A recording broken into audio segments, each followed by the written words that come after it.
اور جو ہے سارے کے سارے صحابہ جنتی، سارے کے سارے صحابہ برحق جو پیغمبر کی محبت میں اپنا تن من دھن مال جان اولاد سب کچھ قربان کرنے والے، پھر وہ صحابہ جو مکہ کے رہنے والے، جو مدینہ کے اندر کلمہ پڑھنے والے، وہ پوری دنیا کے اندر کیسے پہنچے؟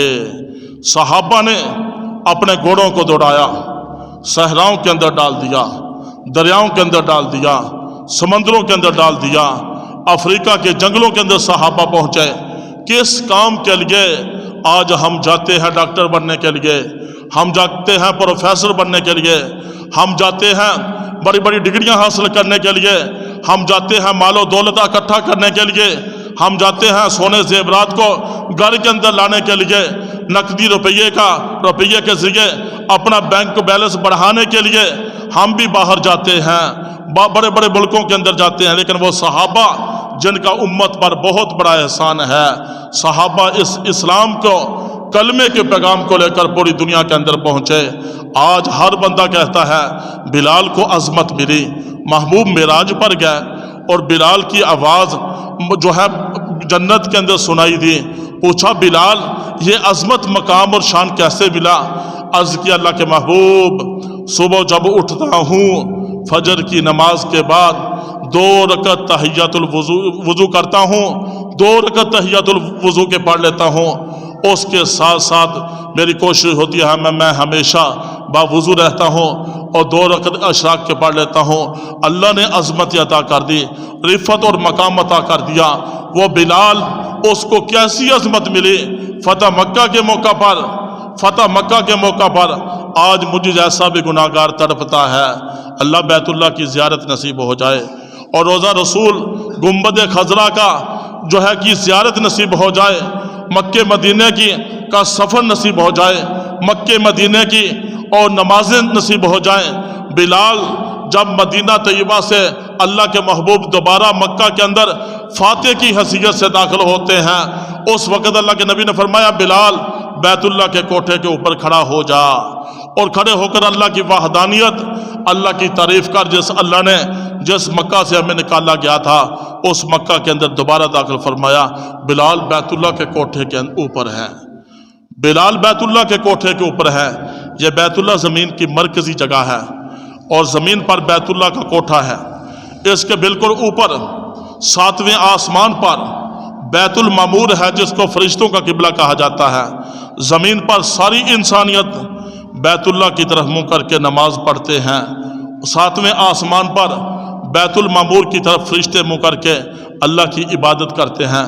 بلال کھڑے ہو جاتے ہیں، عرض کرتے ہیں اللہ کے محبوب جب مسجد نبوی کے اندر اذان پڑھا کرتا تھا آپ بیت اللہ کی طرف منہ ہوتا تھا، مدینہ ادھر ہے مکہ ادھر ہے، تو اب کس طرف منہ کروں؟ فرمایا بلال میری طرف منہ کر لو اور میری طرف منہ کر کے اللہ کی وحدانیت بیان کرو، اذان پڑھو۔ یہ بلال کو عظمت مقام اور شان ایسے ہی نہیں ملا۔ بلال اسلام کے پرچم کو لے کر، کلمے کی دعوت کو لے کر، بلال کی قبر مکہ کے اندر نہیں، مدینہ کے اندر نہیں، عراق اور شام کے اندر نہیں، اور بلال کی جو قبر ہے وہ دمشق شام کے اندر ہے، دمشق شام کے اندر ہے۔ بلال وہاں کیسے پہنچے؟ اسلام کے پیغام کو لے کر پہنچے۔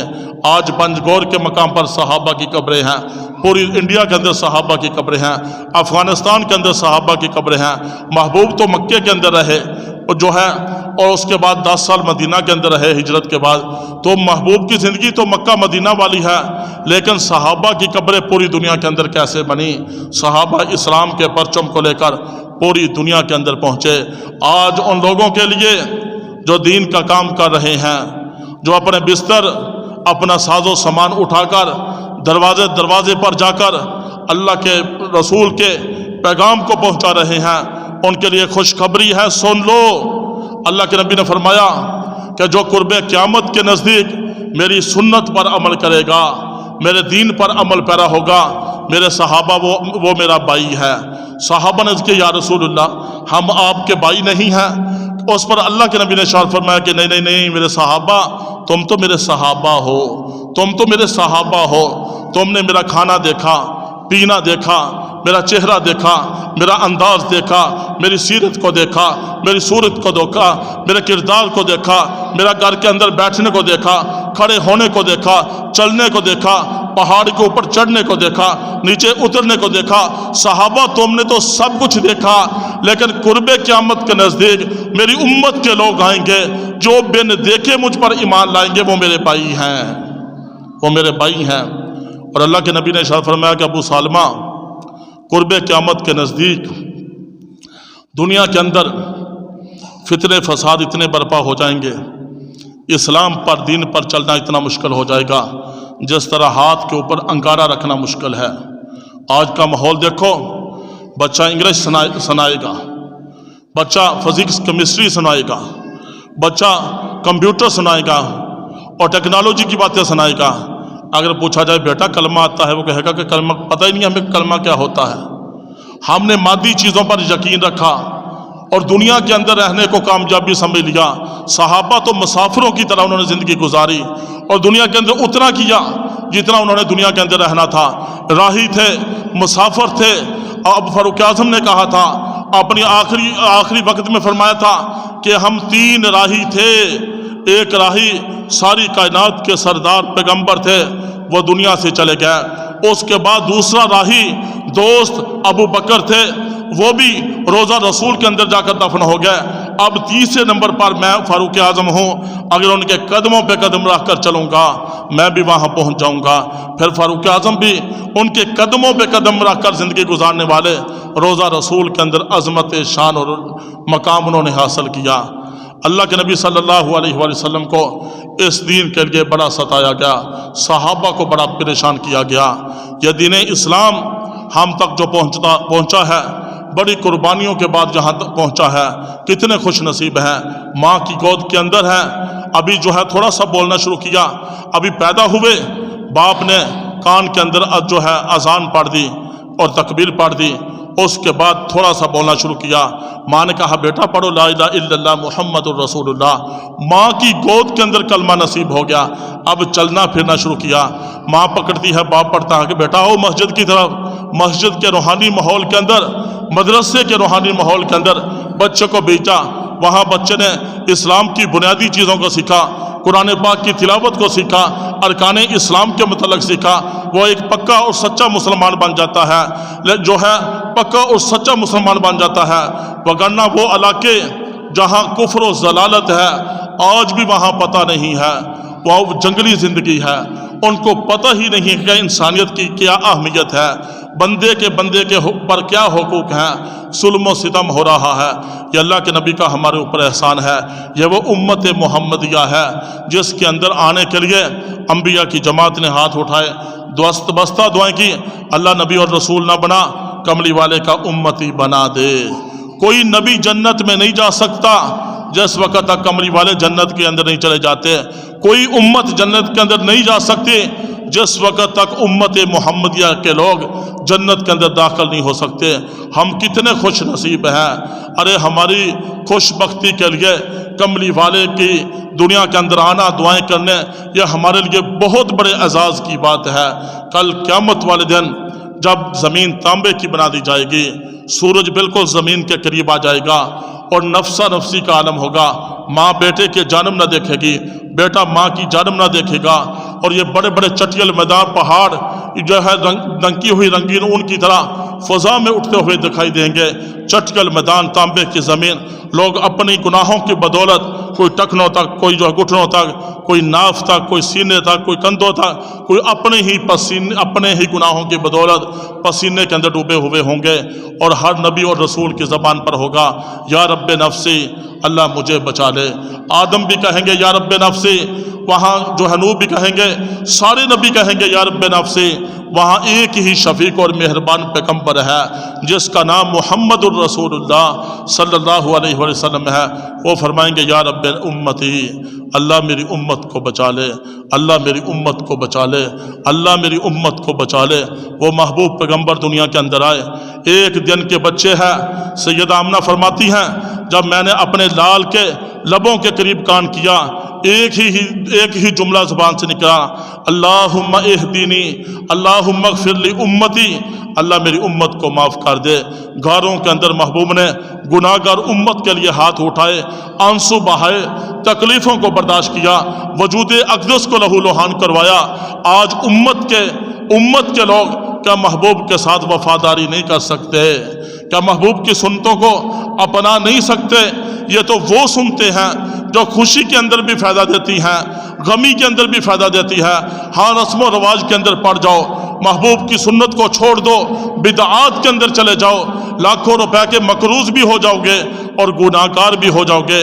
محبوب نے فرمایا ہر جو بدعت ہے وہ ضلالت ہے اور بدعت کرنے والا جہنمی ہے۔ لہٰذا یہ تبلیغی جماعتوں کی چہل پہل، جماعت والوں کی نسبت سے میں نے بات کی، یہ ہمارے مہمان پشاور سے آگے دیر سے کتنا طویل سفر کر کے آئے ہیں۔ میں یہ کہتا ہوں ہم ان کے پاس بیٹھ نہیں سکتے، کھانا نہیں کھلا سکتے، کم از کم ان کو برا نہ کہو۔ یہ اللہ کے نیک بندے ہیں، اللہ کے نبی کا فرمان ہے جو اسلام کے لیے چلتا ہے، جو گرد و غبار اس کے جسم پر پڑتا ہے، جہنم کی آگ تو کیا جہنم کا دھواں بھی اس پر حرام کر دیا جاتا ہے۔ یہ بیچارے بوڑھے آدمی سردی کے موسم میں سب کچھ برداشت کرتے ہیں۔ میرا ایک ہی آج کے سارے بیان کا آپ سے گزارش ہے، اور اس کا جو ہے میں یوں چاہتا ہوں کہ کم از کم ان کے ساتھ محبت تو اتنی کرنی چاہیے کہ یہ تو ہمارے محسن ہیں، ہمارے محسن ہیں۔ ایک جماعت کا ہونا جو دعوت و تبلیغ کا کام کرے یہ امت پر فرض ہے۔ اگر کوئی بھی یہ کام نہیں کرتا ساری امت جو ہے تباہ و برباد ہو جائے گی۔ یہ ان کا ہمارے اوپر احسان ہے۔ تو جب یہ ہمارے اوپر احسان کرتے ہیں، احسان کا بدلہ حل جزاء الاحسان الا الاحسان، احسان کا بدلہ احسان ہوتا ہے۔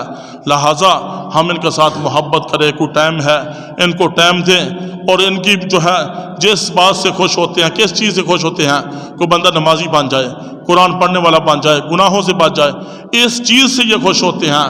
یہ کھانا کھانے سے خوش نہیں ہوتے، یہ جو ہے اچھے مشروب پینے سے خوش نہیں ہوتے۔ جب یہ اللہ کے مہمان خوش ہو جائیں گے یقیناً ہمارا رب ہم سے راضی ہو جائے گا۔